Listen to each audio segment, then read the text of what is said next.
আজকে প্রজেক্ট করতে গিয়ে এটা কি হলো? তো সকাল সকাল বেরিয়ে পড়ি প্রজেক্টের জন্য, কিছু জেরক্স করতে হবে তাই। তো আমাদের এখানে আজকাল খুব আইফিল টাওয়ারের গন্ডগোল হচ্ছে। দোকানে এসে জেরক্স করে দোকান থেকে চলে আসি বাড়ি, ফটোগুলো প্রজেক্টের ওপরে মেরে দিই। আর এখানে আরো কাজ করতে হবে। কাজ করতে করতে হঠাৎ একটা পেনের মুখ খুলে আমার পুরো প্রজেক্ট নষ্ট করে দেয়। আমার হাতে পুরো কালি লেগে ভর্তি হয়ে গেছে। তাই সাবান নিয়ে হাত ধুতে চলে যাই পুকুরের ঘাটে। ঘাটে এসে ভালো করে সাবান দিয়ে ধুতেই দেখি হাত পুরো চকচক করতে লাগে।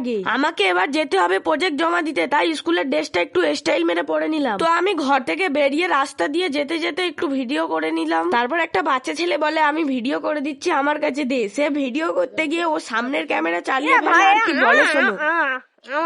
ও ভাই আমার তো যাই হোক, একটা স্কুলের ঝাঁকমাক করে ফুটেজ তুলে দেয়। তারপরে আমরা একটা টোটো পেয়ে যাই, টোটো করে বসে বসে স্কুলে চলে আসি।